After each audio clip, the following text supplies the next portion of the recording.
نحمده ونصلي على رسوله الكريم اما بعد فاعوذ بالله من الشيطان الرجيم بسم الله الرحمن الرحيم رب اشرح لي صدري ويسر لي امري واحلل عقدة من لساني يفقهوا قولي ان الحمد لله نحمده ونستعينه ونستغفره ونعوذ بالله من شرور انفسنا ومن سيئات اعمالنا من يهده الله فلا مضل له ومن يضلله فلا هادي له واشهد ان لا اله الا الله واشهد ان محمدا عبده ورسوله يا ايها الذين امنوا اتقوا الله حق تقاته ولا تموتن الا وانتم مسلمون يا ايها الناس اتقوا ربكم الذي خلقكم من نفس واحدة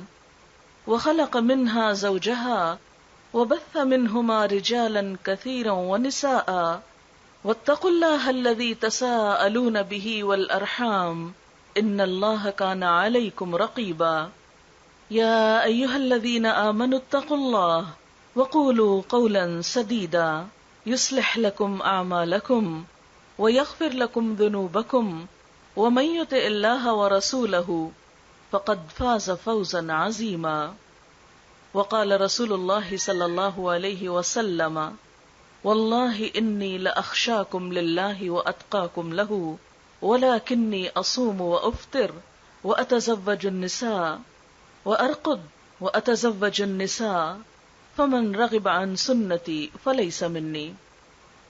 شکر اور تعریف اللہ تعالیٰ کے لیے ہے، ہم اسی سے مدد چاہتے ہیں، اسی سے اپنے گناہوں کی معافی چاہتے ہیں اور اپنے نفس کی شرارتوں اور برائیوں کے مقابلے میں اپنے آپ کو اللہ کی پناہ میں دیتے ہیں۔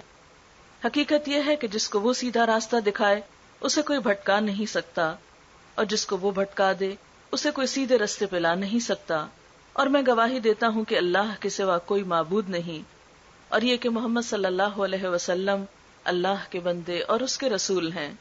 اے ایمان والو، ٹھیک ٹھیک اللہ کا تقوی اختیار کرو اور مرتے دم تک اللہ کی اطاعت پر قائم رہو۔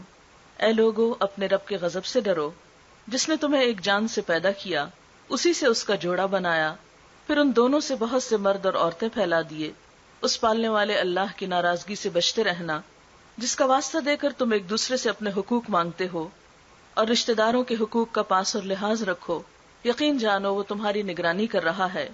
اے ایمان والو، اللہ سے ڈرتے رہو اور جچی تلی مضبوط بات زبان سے نکالو۔ اللہ تمہارے اعمال کی اصلاح فرما دے گا اور گناہوں پہ معافی کا پردہ ڈال دے گا، اور جو لوگ اللہ اور اس کے رسول کی اطاعت اور فرما برداری کریں گے وہ عظیم کامیابی سے سرفراز ہوں گے۔ معزز خواتین، اس وقت جو عبارت میں نے آپ کے سامنے پڑھی ہے یہ خطبہ نکاح کی عبارت ہے۔ شادی کے موقع پر مسنون خطبے میں یہ الفاظ پڑھے جاتے ہیں۔ یہ الفاظ کیا ہیں اور یہ ہمیں کیا یاد دلاتے ہیں، اور یہی الفاظ اس موقع پر کیوں پڑھے جاتے ہیں؟ حقیقت یہ ہے کہ مسلمان ہونا صرف نماز روزے کا تقاضا ہی نہیں کرتا۔ اسلام زندگی سے موت تک اور موت کے بعد پیش آنے والے تمام واقعات، تمام حالات اور تمام چیزوں کے بارے میں ہماری رہنمائی کرتا ہے۔ جہاں وہ ہمیں یہ بتاتا ہے کہ اللہ تعالیٰ کے حقوق کیا ہیں، وہاں وہ ہمیں یہ بھی بتاتا ہے کہ اس کے بندوں اور اس کی مخلوق کے حقوق کیا ہیں۔ جہاں اس نے یہ بتایا کہ بچے کی پیدائش کے بعد کیا کرو، اور جہاں یہ بتایا کہ مرنے والے کو دنیا سے رخصت کیسے کرو، وہاں اس نے یہ بھی بتایا کہ شادی کے موقع پر تم کس طریقے کا اور کس رویے کا مظاہرہ کرو، اور شادی کے بعد شوہر اور بیوی کے ایک دوسرے پر کیا حقوق اور فرائض عائد ہوتے ہیں۔ انہی حقوق و فرائض کی یاد دہانی کے لیے دراصل یہ خطبہ پڑھا جاتا ہے۔ ابتدا کچھ یوں ہوتی ہے، ان الحمد للہ، بے شک تعریف اللہ کے لیے، شکر اللہ کے لیے۔ کیوں؟ اس کے لیے کیوں؟ اس لیے کہ خوشی کے موقع اور زندگی میں مسرتوں کے واقعات یہ سب دراصل اللہ تعالی کی رحمت اور اللہ کی طرف سے آتے ہیں۔ شادی ایک خوشی کا موقع ہے۔ خوشی کے موقع پر انسان ہر اس شخص کو یاد کرتا ہے جس سے اسے محبت ہوتی ہے، جس کا اس کے دل میں کوئی مقام ہوتا ہے، کیونکہ انسان شیئر کرنا چاہتا ہے۔ لیکن ایسے موقع پر اللہ تعالیٰ کی یاد اور اس کی تعریف. آخر وہ کیوں؟ اس لیے کہ ایمان تقاضا کرتا ہے اس بات کا کہ سب سے پہلے اس کا شکر ادا کیا جائے جس نے ہمیں یہ سب کچھ دیا. اگر ہم اپنے آپ پر غور کریں تو ہمیں اس حال میں کس نے بنایا؟ ہم خود سے تو نہیں بنے. اگر یہ گلاس خود نہیں بن سکتا، اگر یہ کپڑا خود نہیں بن سکتا، تو میرا یہ وجود خود کیسے بن سکتا ہے؟ اور پھر میرا یہ وجود اس گلاس سے اور اس میز سے اور اس درخت سے اور اس عمارت سے بہت مختلف ہے. یہ جتنی بھی چیزیں ہیں ان کے اندر احساسات اور جذبات نہیں. اللہ تعالیٰ نے انسان کو بنایا اور صرف گوشت پوست اور ہڈیوں کا مجموعہ نہیں بنایا، بلکہ اس کے ساتھ ساتھ اس کے اندر سوچ اور عقل رکھی، دل رکھا، جذبات رکھے، خوشی کا احساس رکھا، غم کا احساس رکھا. پھر اس کے اندر کچھ ضروریات رکھی، پھر ان ضروریات کو پورا کرنے کے بہترین اور خوبصورت طریقے رکھے. آپ دیکھیے کہ ہم روز کھانا کھاتے ہیں. کھانا ہم جب بھی کھا سکتے ہیں جب ہمیں بھوک لگتی. اگر ہمیں بھوک کا احساس نہ ہو تو ہم کھانا نہیں کھا سکتے. ہم پانی جیسی نعمت کو بھی انجوائے نہیں کر سکتے اگر ہمیں پیاس نہ ہو، اگر اس کی طلب نہ ہو. اسی طرح شادی بھی انسان کی ایک ضرورت ہے، انسان کی فطرت کا ایک تقاضا ہے، نسل انسانی کو بڑھانے کا ایک ذریعہ ہے. لیکن اس کے ساتھ ساتھ اللہ تعالیٰ نے اس سلسلے کو صرف مکینیکل نہیں رکھا، بلکہ انسان کے اندر جذبات اور احساسات رکھے اور ان خوبصورت جذبات کے ساتھ اس تعلق کو خوبصورت بنایا. اللہ تعالیٰ چاہتے تو سب انسانوں کو بغیر جذبات کے پیدا کر دیتے، جیسے پتھر پیدا کیے انسان بھی ایسے ہو سکتے تھے. لیکن انسان کے اندر جذبات کا ہونا اس کے لیے ایک بہت ہی خوبصورت چیز ہے، ایک بہت بڑی نعمت ہے. پھر ان جذبات کی تسکین کا ایک احسن اور خوبصورت موقع عطا کرنا، یہ بھی اللہ تعالیٰ کی ایک نعمت ہے. اس لیے شادی جو لفظی خوشی کا ہے، تو اس خوشی کے موقع پر انسان سب سے بڑھ کر اس کا شکر ادا کرے، اس کی تعریف کرے جس نے یہ موقع انسان کی زندگی میں پیدا کیا. ورنہ آپ دیکھیے کہ انسان اپنی سی کوشش کتنی بھی کرتا ہے، لیکن ہوتا جبھی ہے یہ سب جب اللہ تعالیٰ چاہتا ہے. اس لیے اس موقع پر اس کو یاد رکھنا اور اس کا شکر ادا کرنا لازم ہے. ان الحمد للہ، ہم اسی کے شکر گزار ہیں جس نے ہمیں یہ سب کچھ دیا، اس لیے کہ ہمارے کرنے سے یہ سب وجود میں نہیں آیا، ہمارے بنانے سے نہیں بنا، خود سے خود بھی نہیں بنا، اسی کے دینے سے، اسی کے بنانے سے ملا. لہٰذا ہمارا شکریہ اسی کے لیے. اور پھر یہ ہے کہ اس کا وعدہ ہے کہ جو شکر ادا کرے گا میں اس کو اور نعمت عطا کروں گا. اور پھر صرف تعریف اور شکر ہی نہیں، نستعینہ، ہم اس سے مدد چاہتے ہیں. اگر دیکھا جائے تو انسان اپنی حیثیت میں کمزور بھی ہے. ہم اپنے آپ کو کتنا بھی سیکیور کریں، لیکن کسی نہ کسی خطرے کی زد میں ہیں ہم. اور سب سے بڑا خطرہ تو خود ہماری زندگی کے خاتمے کا ہے. انسان اپنی طرف سے جتنی بھی کوشش کرتا ہے، لیکن ہمیشہ اس کی زندگی میں ایک نہ ایک خوف ضرور رہتا ہے کہ یہ چیز مجھ سے چھن نہ جائے. اسی طرح جب خوشی ملتی ہے تو اس موقع پر بھی ایک فکر ہوتا ہے. اور آپ نے دیکھا ہوگا کہ شادی کے جو دن قریب آتے ہیں، ماں باپ جہاں ایک طرف خوش ہوتے ہیں بچوں کی شادی پر، جن کی شادی ہوتی ہے وہ خوش ہوتے ہیں، تو ساتھ ہی ایک انجانا سا خوف بھی ہوتا ہے کہ معلوم نہیں کیا ہوگا. اور یہ صرف کسی ایک آدھ انسان میں نہیں، ہر ایک کے ساتھ ایسا ہوتا ہے. ہر خوشی کے اندر ایک غم چھپا ہوا ہوتا ہے، ایک فکر اور ایک انجانا سا خوف ضرور ہوتا ہے. ایسے میں انسان اپنی خوشی کو بھی پوری طرح انجوائے نہیں کر سکتا جب تک کہ وہ کسی پر پوری طرح بھروسہ نہ کرے، اپنے معاملات کسی اور کے حوالے نہ کر دے. اور وہ اللہ رب العزت سے بڑھ کر کون ہو سکتا ہے جو ایسے موقعوں پر انسان کی مدد کرے. تو اس لیے اس موقع پر جب ہم کہتے ہیں کہ ہم اس سے مدد چاہتے ہیں، تو گویا اپنے غم، اپنی پریشانیاں اور اپنی فکریں اس کے حوالے کرتے ہیں، اس سے اچھی امید رکھتے ہیں کہ ہم اپنی کوشش کے بعد اس پر توقع رکھتے ہیں کہ وہ ہمارے حالات کو درست رکھے گا اور اس موقع کو بخیر و خوبی نبھائے گا. وَنَسْتَغْفِرُهُ، اور ہم اس سے بخشش بھی طلب کرتے ہیں، معافی بھی چاہتے ہیں کہ وہ تو ہمیں نعمتیں دیتا ہے لیکن ہم اسی کو بھول جاتے ہیں. وہ خوشیاں دیتا ہے لیکن خوشی کے موقع پر بھی ہم اسی کو فراموش کر دیتے ہیں. آپ دیکھیے کہ اگر زندگی میں ہم کسی کے ساتھ اچھا کریں، ہم کسی کو کچھ دیں، تو جواباً قدرتی طور پر ایک شکریہ کی توقع رکھ بیٹھتے ہیں. اور یہ اخلاق کا تقاضا بھی ہے کہ جو احسان کرے، جو ہمارے ساتھ بھلائی کرے، ہم اس کا شکریہ ادا کریں. ایک بنیادی اخلاق کی بات ہے. اگر ہم ایک انسان کا شکریہ ادا کرنے کا سوچتے ہیں جس نے ہمارے ساتھ اچھا کیا، تو جس رب نے یہ جسم دیا، یہ وجود دیا، یہ دیکھنے کی قوت دی، یہ سننے کی قوت دی، یہ بولنے کی قوت دی، آخر اسی کا شکریہ ادا نہیں کیا جائے گا؟ اور سب سے بڑھ کر شادی کا یہ موقع عطا کیا، اور پھر ان خوشیوں کو انجوائے کرنے کے لیے ہمیں دل اور جذبات اور احساسات دیے۔ دنیا میں کتنے ہی ایسے لوگ ہیں کہ جن کے پاس جسم تو ہوتا ہے لیکن ان کا دماغ کام نہیں کرتا، وہ اپنے ہوش حواس کھوئے ہوئے ہوتے ہیں، انہیں نہیں پتا یہ دن ہے یا رات ہے، انہیں نہیں پتا یہ خوشی کا موقع ہے یا غم کا موقع ہے۔ وہ خوشی کے موقع پر رونا شروع کر دیتے ہیں بعض اوقات، اور غم کے موقع پر ہنسنا شروع کر دیتے ہیں۔ ایسی بہت سی مثالیں دنیا میں موجود ہیں، لیکن اگر اس نے ہمیں یہ سارے احساسات دیے کہ خوشی کے موقع پر خوش ہونے کی توفیق دی، ہنسنے کے موقع پر ہنسنے کی ہمت دی، تو یہ اس کا احسان ہے ہم پر۔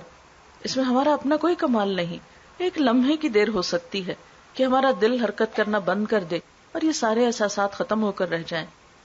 ایک لمحے کے لیے ایک سیل کا ڈس آرڈر ہمارے سارے سسٹم کو برباد کر کے رکھ دے۔ ہم تو اتنے کمزور ہیں، اپنی سانس اپنے ہاتھ میں نہیں کہ کب آتے آتے رک جائے تو ہم دوبارہ ڈھیر مشینیں لگا کے بھی اپنے آپ کو چلا نہیں سکتے۔ ایک وقت آتا ہے کہ وہ سب بھی جواب دے جاتی ہیں، اور بالآخر ہم اسی کے محتاج ہو جاتے ہیں جس نے یہ سب کچھ دیا، جب تک چاہے دے اور جب چاہے لے لے۔ اس لیے جب وہ نعمت دے تو ہمارا فرض بنتا ہے کہ ہم اس کا شکر ادا کریں۔ ہمارا اخلاق کا تقاضا ہے کہ اس دینے والے کو نہیں بھولیں۔ وَنَعُوذُ بِاللَّهِ مِن شُرُورِ أَنفُسِنَا، اور شادی کے موقع پر یہ بات بھی یاد دلائی گئی کہ اپنے نفس کے شر سے اپنے آپ کو بچاؤ اور اپنے آپ کو اللہ کے حوالے کرو۔ حقیقت یہ کہ جب تک انسان تنہا زندگی بسر کرتا ہے، اپنے آپ پر ہوتا ہے، اپنے اون پر ہوتا ہے، تو وہ جیسے چاہے رہے، وہ جب چاہے کھائے پیے، جب چاہے سوئے، جب چاہے جاگے، جب چاہے جو جی چاہے کرے، بہت سی آزادی ہوتی ہے اس کے پاس، اور ہر چیز میں جب وہ اپنی مرضی کرنا چاہتا ہے تو کر بھی سکتا ہے۔ وہ صاف رہے، وہ گندا رہے، وہ گھر میں رہے، وہ گھر سے باہر رہے، وہ کچھ بھی کرے۔ بعض اوقات اس کے ان رویوں سے دوسروں کو زیادہ تکلیف نہیں ہوتی، اگرچہ ماں باپ کنسرنڈ ہوتے ہیں، لیکن ایک حد تک۔ لیکن جب شادی ہو جاتی ہے اور دو لوگ ایک بونڈ میں بن جاتے ہیں تو پھر یہ دنیا کا ایک ایسا رشتہ وجود میں آتا ہے کہ جس میں آپ کی آزادی کسی نہ کسی حد تک ضرور متاثر ہوتی ہے۔ آپ کو بہت سی چیزیں اپنے لیے نہیں، دوسرے کی خوشی کے لیے کرنی پڑتی ہیں، اور یہ اسی وقت ہو سکتا ہے جب آپ سیکریفائس کرنا جانتے ہو، اور سیکریفائس وہی شخص کر سکتا ہے جو اپنے نفس کو کنٹرول کر سکے۔ بہت سے ایسی باتیں جو اچھی نہیں لگتی وہاں خاموشی اختیار کر لے، اور بعض اوقات ایسی جگہوں پر دوسرے کے ساتھ شیئر کرنے کے لیے ہنس دے جبکہ اپنا دل ہنسنے کو نہ کر رہا ہو، کسی موقع پر دوسرے کے ساتھ غم شیئر کرے جبکہ اپنے دل میں کوئی ایسا احساس نہ ہو، اس لیے کہ اب زندگی میں دو لوگ اکٹھے ہوئے، اور دو لوگوں کا باہم اکٹھا ہونا، اور پھر ڈفرنٹ بیک گراؤنڈ کے ساتھ، ایک کہیں پلا بڑا ہے، دوسرا کہیں سے پیدا ہوا ہے، کسی ماحول سے اٹھا ہے، دونوں کی عادتوں میں، دونوں کے سوچ میں، دونوں کی بول میں، بہت پسند ناپسند میں بہت کچھ فرق ہے۔ پہلے آپ اپنی مرضی سے سوتے جاگتے ہیں، اب آپ کو دوسرے کی مرضی کا بھی خیال کرنا ہے۔ پہلے آپ صرف اپنی مرضی کا کھانا چاہتے ہیں، اب آپ کو دوسرے کی مرضی کے ساتھ بھی چلنا ہے۔ بہت سی سیکریفائسز، کھانے پینے سے لے کر سونے جاگنے سے لے کر پہننے اوڑھنے سے لے کر، زندگی کے بہت سے مواقع ایسے آتے ہیں کہ جہاں آپ کو قربانی کرنا پڑتی ہے، جب جا کر آپ دوسرے کو خوشی دے سکتے ہیں، اور یہ قربانی وہی کر سکتا ہے جو اپنے نفس کے شر سے بچ جائے۔ اسی لیے اس موقع پر وَنَعُوذُ بِاللَّهِ مِن شُرُورِ أَنفُسِنَا، اور پھر یہ کہ نفس کا شر سب سے بڑا کیا ہوتا ہے کہ انسان اپنے آپ کو دوسرے سے بہتر سمجھے۔ جیسے شیطان نے روز اول کہا تھا انا خیر منہ، میں اس سے زیادہ بہتر ہوں، نفس کا تکبر۔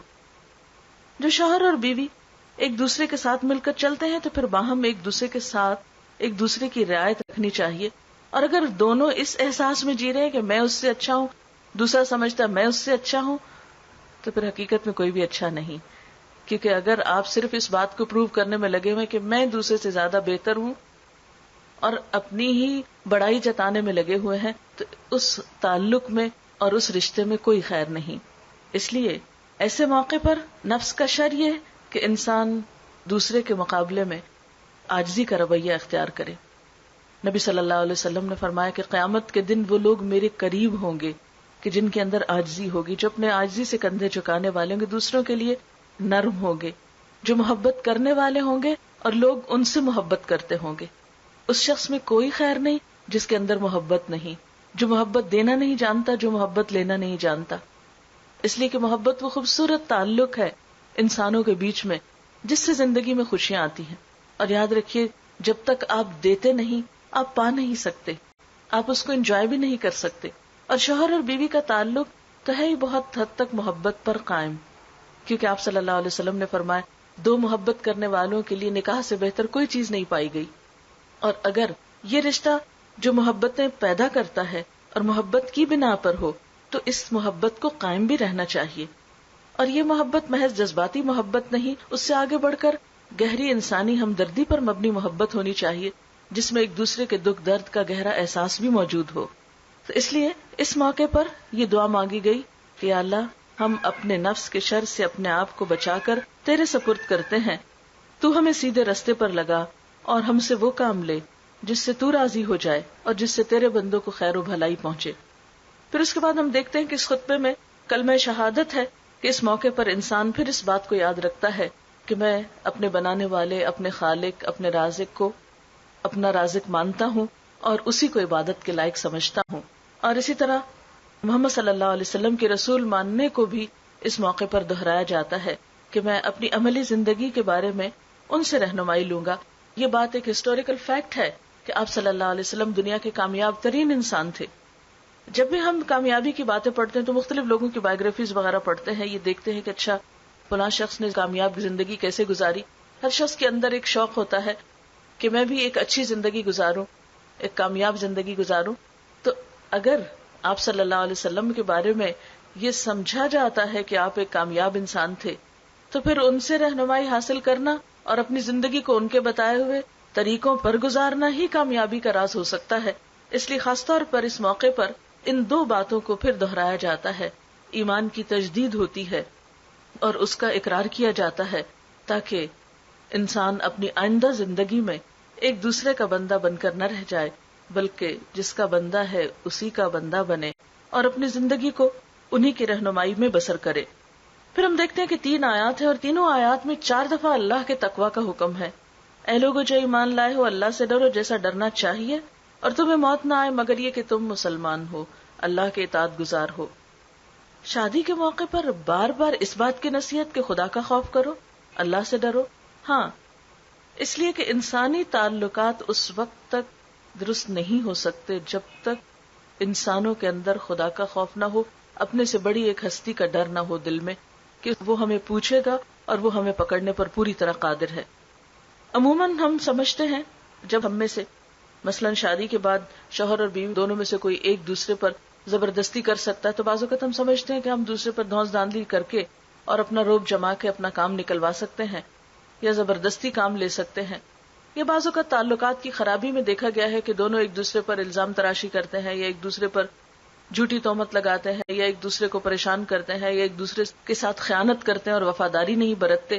تو ایسے موقع پر بار بار جو نصیحت کی جا رہی ہے وہ یہ ہے کہ دیکھو اللہ سے ڈرنا، خدا کا خوف کرنا، اور اگر دل میں اللہ کا خوف ہو تو انسان زبان سے سچی بات ہی نکالے گا، ایک دوسرے پر جھوٹا الزام نہیں لگائے گا، ایک دوسرے کو بلا وجہ تکلیف نہیں دے گا، ناروا اور ناجائز بات نہیں کرے گا، کیونکہ اسے پتا ہے کہ اسے اپنے رب کے پاس واپس پلٹنا ہے اور اسے اس کی جواب دہی کرنا ہے. اور پھر خاص طور پر یہاں پر فرمایا کہ دیکھو اپنے رب سے ڈرو جس نے تمہیں ایک جان سے پیدا کیا، اسی سے اس کا جوڑا بنایا. اللہ تعالیٰ چاہتے تو انسان اور جانور کا جوڑا بنا سکتے تھے، یعنی مثلا مرد انسانوں میں ہے تو عورت جو ہے وہ جانوروں میں ہوتی، یا مرد جانوروں میں سے ہوتا اور عورت انسان ہوتی، تو آپ دیکھتے کہ وہ جوڑے کیسے جوڑے ہوتے. انسان جس طرح انسان سے مانوس ہو سکتا ہے اس طرح کسی اور نسل سے تو نہیں ہو سکتا. حیرت ہوتی ہے انسان کی تخلیق پر. ہیں دونوں انسان لیکن دونوں ایک دوسرے کے لیے کس طرح پرفیکٹلی بنائے گئے ہیں کہ ایک دوسرے کو کمپلیٹ کرتے ہیں یا ایک دوسرے کے لیے ایک مکمل سکون اور خوشی کا سبب ہیں دونوں انسان لیکن دونوں کو ڈفرنٹ بنایا. یہ ڈفرنس کس نے پیدا کیا؟ ماں کے پیٹ میں جب لڑکی یا لڑکا پیدا ہوتا ہے تو کون جا کے وہاں پر دیکھتا ہے کہ اب کیا بنانا چاہیے؟ وہ کون انسٹرکشنز دے رہا ہوتا ہے اس کو لڑکی بننا ہے اور اس کو لڑکا بننا ہے؟ یہ دونوں کے درمیان کا فرق کس کی طرف سے ہوتا ہے؟ یہ اسی کی طرف سے ہے. اس لیے اس نعمت پر بھی اسی کا شکر ادا کرنا چاہیے. اور پھر آخری آیت میں بھی یہی فرمایا گیا کہ اے لوگو جو ایمان لائے ہو اللہ سے ڈرو اور سیدھی بات کیا کرو، کیونکہ بہت سے تعلقات کی خرابی باتوں کے ہیر پھیر سے ہوتی ہے، دل میں کچھ، زبان پہ کچھ، مرضی کچھ، کہنا کچھ، ہیلے بہانوں سے ادھر ادھر کی باتیں بنا کے معاملات کو خراب کرنا. تو خصوصی طور پر یہاں پر قولوا قولا سدیدا کی بات کی گئی.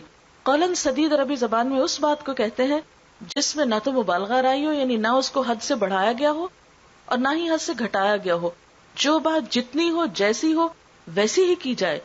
قولوا قولا سدیدا. عموماً آپ دیکھیں شادی کے بعد تعلقات کیوں خراب ہوتے ہیں؟ جب بعض اوقات بات چھوٹی سی ہوتی ہے اس کو بہت بڑی کہانی بنا کے پیش کیا جاتا ہے.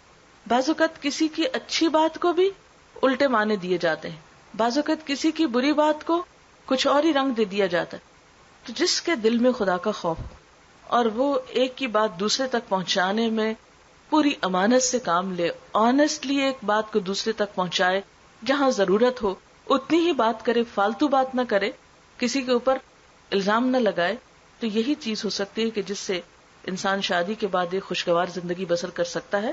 اور پھر آخر میں فرمائے کہ اطیعوا اللہ و اطیعوا الرسول، کہ اللہ اور رسول کی اطاعت کرو. من یطع اللہ و رسولہ، جو اللہ اور اس کے رسول کی اطاعت کرے گا، فقد فاز فوزا عظیما، وہ عظیم شان کامیابی حاصل کرے گا، یعنی دنیا میں اور آخرت میں.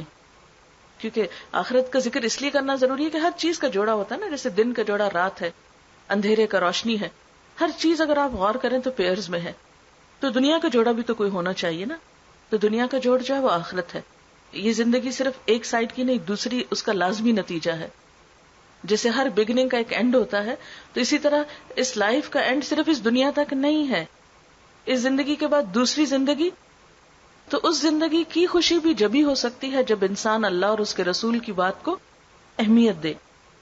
تو اس میں ہم چند ایک باتیں میں مختصراً کروں گی کہ شوہر اور بیوی کو ایک دوسرے کے ساتھ اللہ اور رسول کی تعلیمات کے مطابق کیسے زندگی بسر کرنی چاہیے، دونوں کے ایک دوسرے پر کیا حقوق اور فرائض ہیں. سب سے پہلے تو مردوں کو یہ حکم دیا گیا کہ بیوی کے ساتھ اچھا سلوک کرو. قرآن پاک میں اللہ تعالیٰ فرماتے ہیں وَعَاشِرُوهُنَّ بِالْمَعْرُوفِ، ان کے ساتھ بھلے طریقے سے زندگی بسر کرو. رسول اللہ صلی اللہ علیہ وسلم نے حجۃ الوداع کے موقع پر ایک بڑے اجتماع کو خطاب کرتے ہوئے ہدایت فرمائی، لوگوں سنو، عورتوں کے ساتھ اچھے سلوک سے پیش آؤ، کیونکہ وہ تمہارے پاس قیدیوں کی طرح ہیں. تمہیں ان کے ساتھ سختی کا برتاؤ کرنے کا کوئی حق نہیں، سوائے اس صورت کے کہ جب کہ ان کی طرف سے کھلی ہوئی نافرمانی سامنے آئے. پھر اسی طرح آپ صلی اللہ علیہ وسلم نے یہ فرمایا، دیکھو سنو، تمہارے کچھ حقوق تمہاری بیویوں پر ہیں اور تمہاری بیویوں کے کچھ حق تم پر ہیں. ان پہ تمہارا حق یہ ہے کہ وہ تمہارے بستروں کو ان لوگوں سے نہ روندوائیں جن کو تم ناپسند کرتے ہو، تمہارے گھروں میں ایسے لوگوں کو نہ آنے دیں جن کا آنا تمہیں پسند نہ ہو، اور سنو، ان کا تم پر یہ حق ہے کہ تم انہیں اچھا کھلاؤ اور اچھا پہناؤ. یعنی شوہر کی ذمہ داریوں میں سے ہے کہ بیوی کے لیے اپنی کمائی میں سے اچھے کھانے پینے کا اہتمام اور انتظام کرے. پھر اسی طرح دوسرا حکم یہ دیا گیا کہ شوہر اپنی بیوی سے اچھا گمان رکھے، اس کے بارے میں اچھی سوچ رکھے. اگر غور کیا جائے تو ہمارے کسی بھی انسان کے ساتھ تعلقات کی بنیاد ہماری تھنکنگ پر ہے کہ ہم اس کے لیے کیا سوچتے ہیں. اگر کسی کے لیے ہماری سوچ اچھی ہے تو جب ہم اس سے ملاقات کریں گے تو ہمارا بول بھی اچھا ہوگا، اسے دیکھتے ہی ہم خوش ہو جائیں گے. آپ دیکھیے کہ جس انسان سے ہم محبت کرتے ہیں، جس کو اچھا سمجھتے ہیں، بات ساری سوچ کی ہے. جس کے بارے میں ہم جیسا سوچتے ہیں وہ ہمیں ویسا ہی نظر آتا ہے. اچھا سوچتے ہیں تو اس کی ہر بات اچھی نظر آئے گی، اس کی خامیاں بھی اچھی لگیں گی. اور اگر کسی کے لیے ہمارا دل برا ہے، خواہ وہ بیچارہ کتنا بھی اچھا ہو، وہ ہمیں تو اچھا نہیں لگے گا. اس لیے بہترین اصول یہ دیا گیا کہ شوہر اپنی بیوی کے بارے میں اچھا گمان رکھے، اچھی سوچ رکھے، اور پھر اچھی سوچ کے ساتھ نبھانے کی کوشش کرے. یہاں تک فرمایا گیا کہ فَإِن كَرِهْتُمُوهُنَّ فَعَسَىٰ أَن تَكْرَهُوا شَيْئًا وَيَجْعَلَ اللَّهُ فِيهِ خَيْرًا كَثِيرًا، کہ اگر بیوی تم کو ناپسند بھی ہے، كَرِهْتُمُوهُنَّ ان سے کراہت بھی ہے تم کو، تو پھر بھی ایک دم کاٹ کے مت پھینکو. کہ اگر تمہارے پاس طلاق کا حق ہے تو صرف رشتے کو ختم کر کے اور تعلق کو ختم کر کے نہیں چھوڑو. فَعَسَىٰ أَن تَكْرَهُوا شَيْئًا، ہو سکتا ہے ایک چیز تمہیں اچھی نہ لگتی ہو، وَيَجْعَلَ اللَّهُ فِيهِ خَيْرًا كَثِيرًا، اور اللہ تعالیٰ اسی میں تمہارے لیے بہت اچھائی رکھ دے. آپ دیکھیے کہ کوئی بھی انسان دنیا میں ایسا نہیں ہو سکتا جس کی ساری باتیں ہم کو اچھی لگتی ہوں، کہ 100% ہمیں وہ پسند ہو. ہر اچھے سے اچھے انسان میں کوئی نہ کوئی چیز ایسی ہو جاتی ہے کہ جو ہمیں اچھی نہیں لگتی. کہیں بھی آپ دیکھ لیجئے، مثلا ماں اور بچوں کا تعلق جو ہے، یعنی پیرنٹس اور بچوں کا تعلق، دونوں ایک دوسرے کو بہت چاہتے ہیں، لیکن کوئی نہ کوئی پوائنٹ ایسا آ جاتا ہے کہ دونوں ایک دوسرے کے ساتھ اختلاف بھی کرتے ہیں اور کوئی چیز نہیں ایک دوسرے کی اچھی لگتی. اب یہ تو نہیں ہو سکتا کہ اگر بچوں کی کوئی ایک بات اچھی نہیں لگتی تو آپ انہیں کاٹ کے کہیں پھینک آئیں، یہ تو نہیں ہو سکتا. اسی طرح بہن بھائیوں میں آپ دیکھیں، بعض اوقات بہن بھائیوں کے آپس میں بہت بنتی ہے، لیکن کوئی ایک ایسا پوائنٹ ہوتا ہے جس پہ نہیں بنتی. اس ناگواری کے ساتھ بھی ہم گزارا کرتے ہیں. ہم یہ تو کبھی نہیں سوچتے کہ ہم ایک دوسرے سے کبھی ملیں گے نہیں، کاٹ نہیں سکتے. انسان الگ ہو کے اکیلے زندگی نہیں بسر کر سکتا. اس زندگی میں کوئی خوشی نہیں کہ جو صرف آپ اپنی ہی ذات میں گزار رہے ہو، کیونکہ انسان کے لیے خوشی کا باعث ہوتا ہے. پھر اس کے بعد آپ دیکھیے کہ آپ کسی کے ساتھ بھی دوستی رکھتے ہیں تو اس میں بھی آپ دیکھیے کہ دوست کی ہو سکتا ہے 99 باتیں آپ کو بہت اچھی لگتی ہیں اور ایک بات آپ کو نہیں اچھی لگتی ہو، تو کیا ایک بات کی وجہ سے آپ دوستی ختم کر کے رکھ دیں گے؟ اسی طرح شوہر اور بیوی میں بھی بہت سی باہم مماثلتیں ہوتی ہیں، بہت سی باتیں ایک دوسرے کی اچھی لگتی ہیں، لیکن کچھ باتیں ایسی ضرور ہو سکتی ہیں کہ جو اچھی نہیں لگتی. اب اگر اچھی نہیں لگتی تو اس کا مطلب یہ ہے کہ فوراً ہی ایک دوسرے سے دل برا کر لیا جائے اور مایوس ہو جایا جائے اور ایک دوسرے کے ساتھ نبھانے کی کوشش نہ کی جائے. نہیں، نبھانے کی کوشش کی جائے، اور اس میں خاص طور پر مرد کو حکم دیا جا رہا ہے کہ خواہ تمہیں عورت اچھی نہ بھی لگے تو بھی تم فَأَسَىٰ تک رہو، امید رکھو، ہو سکتا ہے ایک چیز تمہیں پسند نہ ہو اور اللہ اسی میں کوئی بھلائی رکھے. کیونکہ بعض اوقات ایسا بھی ہوتا ہے کہ بیوی کی کوئی عادت پسند نہیں، لیکن اللہ تعالیٰ اس سے اتنے اچھے بچے دیتا ہے، ان بچوں کی وجہ سے انسان کو سارے غم اور دکھ بھول جاتے ہیں. بعض اوقات اس کی یعنی ایسی فیتھفل ہو سکتی ہے، اتنی کیئرنگ ہو سکتی ہے، لونگ ہو سکتی ہے. کیا ہوا اگر کہیں شکل میں یا کسی اور عادت میں کوئی چیز ایسی ہے جو پسند نہیں آ رہی، ایسی چیزوں کو انسان اگنور کر دے. پھر آپ صلی اللہ علیہ وسلم نے فرمایا کوئی مومن اپنی مومنہ بیوی سے نفرت نہ کرے. اگر بیوی کی کوئی عادت اس کو پسند نہیں تو ہو سکتا ہے دوسری اس کو پسند آ جائے. پھر اسی طرح اگلا حکم جو دیا گیا شوہر کو وہ کیا ہے کہ معاف کرنا سیکھے، چھوٹی موٹی باتوں کو معاف کرتا رہے.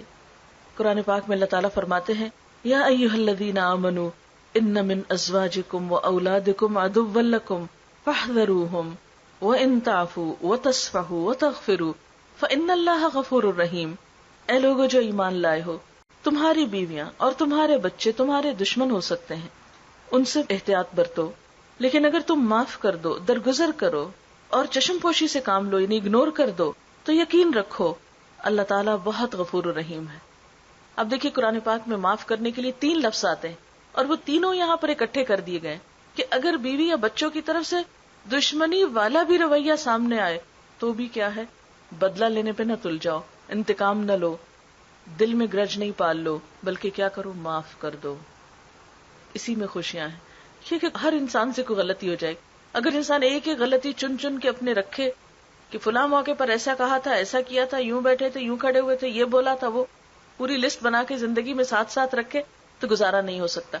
بعض لوگوں کی عادت ہوتی ہے کہ چھوٹی موٹی باتوں کو خوب یاد رکھتے ہیں. اب کیا ہے، جب کبھی لڑائی شروع ہوئی، جب کبھی آپس میں اختلاف شروع ہوا، ڈے 1 سے شروع ہوئے.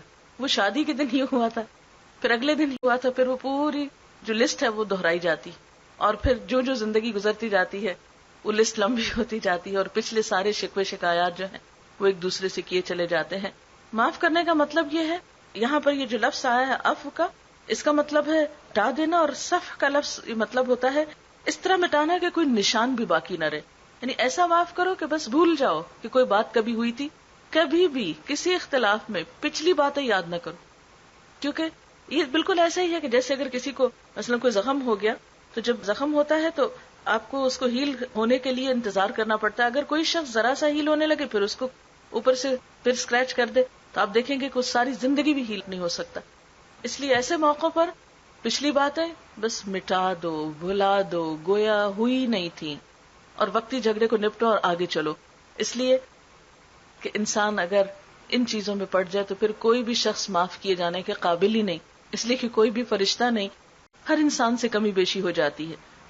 پھر اسی طرح اگلا حکم جو دیا گیا وہ ہے خوش اخلاق رہنے کا.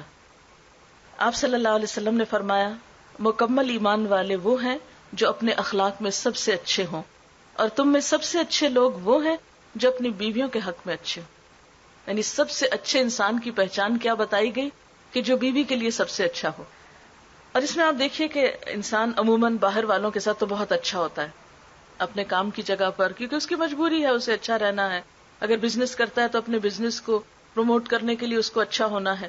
وہ ایک اگر اسمائل بھی کرتا ہے اپنے کسی کلائنٹ کو یا اپنے کسی گاہک کو تو ظاہر ہے کہ اس کا اس میں مفاد ہوتا ہے.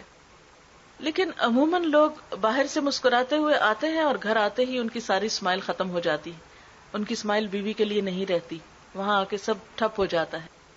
تو ایسے موقع پر کیا بتایا گیا کہ نہیں، اخلاق وہ نہیں جو تم گھر سے باہر دکھا کے آئے ہو، اخلاق وہ ہے جو تمہارا گھر کے اندر ہوگا. اور سب سے اچھے انسان کی پہچان یہ نہیں بتائے گی کہ وہ اپنے دوستوں کے ساتھ کیسا ہے یا وہ اپنے اور رشتے داروں کے ساتھ کیسا ہے. یہ دیکھا جائے گا، یعنی کسی بھی انسان کے اچھا ہونے کے لیے یہ دیکھا جائے گا کہ وہ اپنی بیوی کے لیے کیسا ہے.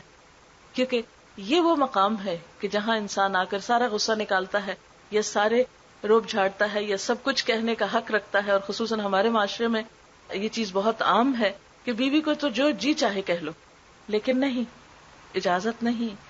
قیامت کے دن جب اخلاق تولا جائے گا تو دیکھا جائے گا کہ بیوی کے ساتھ کتنا اخلاق برتا تھا، وہاں کتنا صبر سے کام لیا تھا. حضرت عائشہ فرماتی ہیں کہ میں آپ صلی اللہ علیہ وسلم کے یہاں گڑیوں سے کھیلتی تھی، میری سہیلیاں بھی میرے ساتھ کھیلتی تھی. جب آپ تشریف لاتے تو سب ادھر ادھر چھپ جاتی، آپ ڈھونڈ ڈھونڈ کر ایک ایک کو میرے پاس بھیجتے کہ میرے ساتھ کھیلیں. اب آپ دیکھیں گے ہمارے ہاں اس بات کا کہاں کہ شوہر اس بات کا خیال رکھے کہ بیوی کی ہابیز کیا ہے، وہ اس کو کیا کھیل پسند ہے، اور اگر اس کو اپنی دوستوں کے ساتھ کھیلنا پسند ہے تو وہ شوہر کے آنے کے بعد بھی کھیل سکتی ہے. عموماً تو ایسا گھر ہوتا ہے کہ جس میں آتے ہی سب طرف دہشت پھیل جاتی ہے، ایک دفتر کا ماحول قائم ہو جاتا ہے کہ کوئی اونچی آواز سے بات نہ کرے یا کوئی کھیل کود بند، جو گھر میں ہے سب چلے جائیں، بس سب، کسی اور کی کوئی گنجائش نہیں. لیکن آپ دیکھتے ہیں کہ آپ صلی اللہ علیہ وسلم کا طرز عمل کیا ہے اس موقع پر. پھر اسی طرح یہ ہے کہ پوری فراخ دلی کے ساتھ بیوی پر خرچ کرنا چاہیے. آپ صلی اللہ علیہ وسلم نے فرمایا 1 دینار وہ ہے جو تم خدا کی راہ میں خرچ کرتے ہو، ایک وہ ہے جو تم کسی غلام کو آزاد کرنے میں خرچ کرتے ہو، ایک وہ جو تم کسی فقیر کو صدقے میں خرچ کرتے ہو، ایک وہ جو تم اپنے گھر والوں پہ خرچ کرتے ہو. ان میں سب سے زیادہ اجر اور ثواب اس پیسے کے خرچ کرنے کا ہے جو تم نے اپنے گھر والوں پہ خرچ کیا. عموماً لوگ یہ سمجھتے ہیں کہ جیسے گھر والوں پہ خرچ کرنا تو کیا یہ تو ایک چٹی ہے، یہ تو ایک مصیبت ہے. نہیں، اس پر بھی اجر و ثواب ہے. آپ صلی اللہ علیہ وسلم نے فرمایا وہ لقمہ جو اپنی بیوی کو کھلاتے ہو، اپنی بیوی کے منہ میں ڈالتے ہو، وہ بھی تمہارے لیے صدقہ لکھا جاتا ہے. اور پھر آخری چیز یہ کہ شوہر کی ذمہ داری ہے کہ بیوی کی تعلیم و تربیت اور اس کے بیوی اور بچوں سب کی تعلیم و تربیت کا خیال رکھے. قرآن پاک میں اللہ تعالیٰ فرماتے ہیں یا ایھا الذین آمنوا قوا انفسکم واہلیکم نارا، اے لوگو جو ایمان لائے ہو اپنے آپ کو اور اپنے بچوں کو آگ سے بچاؤ. یعنی وہ بھی انہی کی ذمہ داری ہے. اس میں شوہر سے بیوی کی نسبت زیادہ پوچھا جائے گا. اس کا مطلب نہیں کہ بیوی سے نہیں پوچھا جائے گا، ہر شخص ذمہ دار ہے، لیکن بہرحال مرد کی ذمہ داری اس میں زیادہ اہم ہے کہ وہ ان کی تعلیم، تربیت اور ان کی تمام ضروریات کا خیال رکھے. اب آپ دیکھیے کہ جب تک دونوں فریق اپنی ذمہ داریاں نہیں نبھائیں تو صرف ایک کے کرنے سے کچھ نہیں ہوتا. اس لیے اب کچھ ذمہ داریاں بیوی پر عائد ہوتی ہیں. وہ کون سی ہیں؟ شوہر کی اطاعت. قرآن پاک میں اللہ تعالیٰ فرماتے ہیں فالصالحات قانتات، نیک عورتیں یا نیک بیویاں شوہر کی اطاعت گزار ہوتی ہیں. یعنی ازدواجی زندگی میں عورت پر جو بہت بڑی ذمہ داری عائد ہوتی ہے وہ اپنے شوہر کے ساتھ کوآپریٹ کرنے کی، اس کی بات ماننے کی. ہاں، یہ ایک عام پرنسپل دیا گیا کہ جو بات ناجائز ہوگی وہ نہیں مانی جائے گی، لیکن جائز باتوں میں اس کی رائے کو مد نظر رکھا جائے گا. اس کا یہ مطلب نہیں کہ اسلام ایک گھر کے اندر ایک ڈکٹیٹرشپ قائم کرنا چاہتا ہے. ہمیں یہاں تک ملتا ہے کہ دودھ پلانے کا معاملہ بھی باہم مشورے سے طے کرو، اگر طلاق بھی ہو گئی تو بعد میں بھی مشورہ کرو. اور عمومی اصول کیا؟ وَأَمْرُهُمْ شُورَىٰ بَيْنَهُمْ، کہ ان کے آپس کے معاملات مشورے سے طے پاتے ہیں. لیکن جو اطاعت کا حکم ہے اس میں بہت سے معاملات ایسے آتے ہیں، پرسنل ریلیشن شپ کے آتے ہیں، اور بہت سی چیزیں آتی ہیں کہ جس میں بعض اوقات عورت کا موڈ نہیں یا اس کی مرضی نہیں، تو ایسے میں بھی اسے شوہر کے ساتھ کوآپریٹ کرنا چاہیے. اصل میں حکم یہ اللہ کی طرف سے آ رہا ہے، جس نے مرد کو بھی بنایا اور عورت کو بھی بنایا وہ زیادہ بہتر جانتا ہے کہ کس کی ضرورت کیا ہے اور کس کی نفسیات کیا ہے. پھر اسی طرح دوسرا حکم جو دیا گیا عورت کو وہ ہے کہ وہ اپنی عزت و عصمت، اپنی آبرو کی حفاظت کرے اور شوہر کی وفادار رہے. آپ صلی اللہ علیہ وسلم نے فرمایا جب عورت 5 وقت کی نماز پڑھے، اپنی عزت کی حفاظت کرے، اپنے شوہر کی فرما بردار رہے تو جنت کے جس دروازے سے چاہے داخل ہو جائے. پھر اسی طرح خاص طور پر گھر سے باہر جانے کے لیے شوہر کی اجازت ضروری ہے. یعنی اطاعت میں خصوصی اطاعت یہ کہ جب شوہر کو گھر سے بیوی کا جانا پسند نہیں ہو تو وہ گھر سے نہیں نکلے. کیوں؟ اس کی اتنی اہمیت کیوں ہے؟ اس لیے کہ بعض اوقات ایسا ہوتا ہے کہ شوہر کام کر کے سارے دن کا تھکا ہارا واپس لوٹتا ہے، اس کا جی چاہتا ہے کہ گھر میں رونق ہو، بیوی موجود ہو. اس کا تقاضا ناجائز نہیں ہے، اس لیے کہ گھر اللہ نے سکون کے لیے بنایا ہے. لیکن بیوی کا اصرار یہ ہو کہ ٹھیک ہے تم سارے دن کے بعد آئے تو اب میرا ٹائم ہے، مجھے باہر واک کے لیے نکلنا ہے یا کسی اور کام کے لیے، تم بیٹھو گھر میں اور میں جا رہی ہوں. نہیں، ایسے موقع پر دونوں کو ایک دوسرے سے تعاون کرنا چاہیے، کیونکہ جب تک ایک دوسرے سے کوآپریٹ نہیں کریں گے گھریلو زندگی خوشگوار نہیں ہو سکتی. تو اس میں بیوی کو اپنی جو مصروفیات ہیں یا اپنی جو رسپانسبلٹیز گھر کے باہر کی ہیں یا کوئی اور ایسے کام ہیں وہ شوہر کی مشورے اور اس کے تعاون کے ساتھ طے کر لینے چاہیے، اور ایک دوسرے سے کھلے دل سے ڈسکس کر لینا چاہیے کہ کون سی چیز ایک دوسرے کے لیے سوٹیبل ہے اور کون سی نہیں ہے، بجائے اس کے کہ روز گھر میں ایک دوسرے کے ساتھ جھڑپ ہو، ہنگامہ ہو، زیادتی ہو. تو اپنے ٹائم کو اس طرح مینج کر لیا جائے کہ ایک دوسرے کے حقوق پر زد نہ پڑے. آپ صلی اللہ علیہ وسلم نے فرمایا خدا پہ ایمان رکھنے والی عورت کے لیے جائز نہیں کہ وہ اپنے شوہر کے گھر میں کسی ایسے کو آنے دے جس کا آنا شوہر کو پسند نہ ہو، اور گھر سے ایسی صورت میں نکلے جبکہ اس کے شوہر کو پسند نہ ہو. عورت شوہر کے معاملے میں کسی دوسرے کی بات نہیں مانے، حتیٰ کہ ماں باپ کی بھی نہیں. شادی سے پہلے لڑکی کو اپنے پیرنٹس کی بات ماننی ہوتی، لیکن شادی کے بعد شوہر جو ہے وہ پیرنٹس سے آگے آ جاتا ہے. اب اسے بہت سے معاملات ایسے ہوتے ہیں، عموماً آپ دیکھیے ہمارے یہاں رشتہ داروں میں آپس میں تعلقات میں ناچاکیاں کیوں ہوتی ہیں، جھگڑے کیوں ہوتے ہیں، خصوصاً شادی کے بعد. پیرنٹس چاہتے ہیں لڑکی ان کی مرضی کے مطابق سب کام کرے، شوہر چاہتا ہے لڑکی ان کی مرضی کے مطابق کام کرے. بعض اوقات یہ دیکھا گیا کہ اگر شوہر کسی اور علاقے میں جانا چاہتا ہے تو پیرنٹس لڑکی کو نہیں جانے دینا چاہتے یا روکنا چاہتے ہیں کہ نہیں پھر یہ ہم سے دور ہو جائے گی، اور اسی قسم کے بہت سے مطالبے. ایسی چیزیں عموماً تعلقات کو خراب کر دیتی. شادی کے بعد لڑکی کا گھر اس کے شوہر کا گھر ہے اور اسے اس کی پرائرٹیز کو دیکھنا چاہیے، نہ کہ پچھلے گھر کی، کیونکہ پچھلے گھر سے اس کا تعلق ایک رشتے کا تو ہے لیکن عملی طور پر اب اس کا گھر دوسرا گھر ہے، اس لیے وہاں کی خوشی اور وہاں کی ذمہ داریاں اس کے لیے زیادہ اہم ہیں. پھر اسی طرح یہ کہ شوہر سے محبت کا اظہار کرنا چاہیے. بعض اوقات ہم سمجھتے کہ ٹھیک ہے اسے پتا تو ہے ہم محبت کرتے ہیں اسی لیے تو رہ رہے ہیں. نہیں، بعض اوقات بول کر زبان سے اظہار کرنا ضروری ہوتا ہے. اگرچہ کچھ لوگ اس میں بہت بخیل ہوتے ہیں اور اپنے جذبات کا اظہار نہیں کر پاتے، یا بعض لوگوں کے لیے جذبات کا اظہار بہت مشکل کام ہوتا ہے، لیکن اس کے باوجود بھی اس میں کوشش کرتے رہنا چاہیے کیونکہ یہ خوشگوار زندگی کے لیے ضروری ہے. اور شوہر کا احسان ماننا چاہیے کیونکہ بعض اوقات وہ اتنا کچھ کرتے ہیں ہمارے لیے اور ہمارا موڈ سیدھا ہوتا ہی نہیں، اور ہم ہر چیز کو نیگیٹیولی لے کر ہر کیے کرائے کو کہتے کچھ نہیں کیا، کچھ نہیں ملا، کیا قسمت پھوٹ گئی یہاں آ کر، اور اس طرح کی باتیں، اور وہ سارے احسان بھول جاتے ہیں جو انہوں نے ہمارے ساتھ کیے ہوتے ہیں. اس لیے حضرت اسما کہتی ہیں کہ ایک بار آپ صلی اللہ علیہ وسلم میرے پاس سے گزرے، میں اپنی سہیلیوں کے ساتھ تھی، آپ نے ہمیں سلام کیا اور فرمایا تم پہ جن کا احسان ہے ان کی ناشکری سے بچو. تم میں سے ایک اپنے ماں باپ کے گھر دنوں تک بن بیاہی بیٹھی رہتی ہے، پھر اللہ اس کو شوہر دیتا ہے، پھر اولاد دیتا ہے. سارے احسانات کے باوجود اگر کسی بات پہ شوہر سے ناراض ہوتی ہے تو کہہ اٹھتی ہے میں نے تو کبھی تمہارے سے کوئی بھلائی دیکھی نہیں. یعنی یہ ایک عام جملہ ہوتا ہے ناشکری کا، اس گھر میں مجھے تو کوئی خوشی نہیں ملی. ایسے جملے بولنے سے پرہیز کرنا چاہیے کیونکہ یہ اللہ تعالیٰ کو پسند نہیں ہے. آپ صلی اللہ علیہ وسلم نے یہ بھی فرمایا اللہ تعالیٰ قیامت کے دن اس عورت کی طرف نظر اٹھا کے نہیں دیکھے گا جو شوہر کی ناشکری ہوگی. حالانکہ عورت کسی وقت اپنے شوہر سے بے نیاز نہیں ہو سکتی. یعنی بعض اوقات ہم گھر میں ہوتے ہیں نا تو ہم چھوٹی چھوٹی باتوں پہ ناراض ہوتے ہیں اور اتنا بوجھ محسوس کرتے ہیں، کیا میری زندگی قید ہو گئی، کیا جنجال ہے اور اس طرح کی باتیں. لیکن اگر دیکھا جائے تو شادی سے پہلے کتنا انتظار ہوتا ہے کہ شادی ہو، جلدی اس گھر سے نکلے، کیا جنجال ہے، ماں باپ نے باندھا ہوا ہے، یہاں نہ جاؤ، وہ نہ کرو، وہ نہ کرو. جب وہاں پہنچتے تو کہتے ہیں یہ کیا ہے، اب کچھ اور کریں. تو زندگی تو مختلف ذمہ داریوں کو نبھانے کا نام ہے. اصل خوشی اور آزادی تو آخرت میں ہے. اس لیے اس معاملے میں انسان جس طرح اپنی سوچ بنائے گا ویسا ہی اس کے لیے کام آسان ہو جائے گا. اور خصوصی طور پر اس میں جو احسانات ہیں ان کا اظہار کرتے رہنا چاہیے. اور ناشکری کے جملے نہیں بولنے چاہیے، کیونکہ اس سے دوسرے کا دل ٹوٹ جاتا ہے. اب دیکھیے ایک شخص آپ کے لیے بہت کچھ کرتا ہے اور آپ اسے یہ کہہ کے ناراض کر دیں کہ مجھے تو یہاں کچھ ملا ہی نہیں، میں تو کچھ پایا ہی نہیں. تو آپ دیکھیے کہ اس کا مطلب ہے کہ جو کچھ اس نے محنت کی، جو کچھ اس نے کوشش کی، آپ نے اس کو نل کر دیا. تو یہ انسانیت کے بھی خلاف ہے. ایسی چیزوں سے پرہیز کرنا ضروری ہے. اور پھر یہ کہ شوہر کے گھر کی، بچوں کی، ان سب چیزوں کی حفاظت بھی عورت کی ذمہ داری ہے.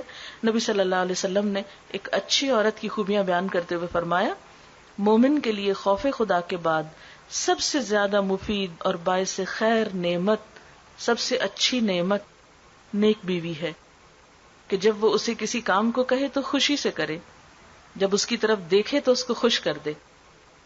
اس کا مطلب یہ ہے کہ کثرت سے اسمائل کرنا چاہیے شوہر کے لیے، کیونکہ عموماً عورتیں سمجھتی ہیں کہ ذرا موڈ بنا کے رکھیں گے زیادہ اہمیت بنے گی، اور وہ اس کے بھروسے پہ قسم کھا بیٹھے تو اس کی قسم پوری کر دے. جب وہ کہیں چلا جائے تو اس کے پیچھے اپنی عزت و آبرو کی حفاظت کرے، اور شوہر کے مال اور اسباب کی نگرانی میں اس کی خیرخواہ اور وفادار رہے.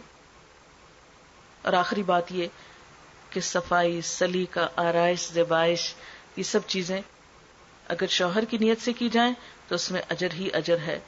اور عموماً ہم کیا کرتے ہیں، جب گھر میں ہوتے ہیں تو جو کپڑے ہوئے جیسا تیسا، گندے بندے، بال جیسے ورزی الجھے ہوئے، لیکن جو ہی باہر جانے لگتے ہیں تو دوسروں کے لیے ہم خوب سج بن جاتے ہیں، خوب تیار ہو جاتے ہیں. حالانکہ ضرورت اس بات کی ہے کہ انسان اپنے گھر والوں کا حق پہلے سمجھے، ان کی خوشی کا خیال زیادہ رکھے، ان کو نمبر 1 پرائرٹی پر رکھے، اور اس کے بعد باہر کے لوگ. اللہ تعالیٰ سے دعا ہے کہ اللہ ہمیں اچھے عمل کی توفیق عطا فرمائے. سبحانک اللہم و بحمدک، نشہد ان لا الہ الا انت، نستغفرک و نتوب الیک. والسلام علیکم و رحمۃ اللہ وبرکاتہ.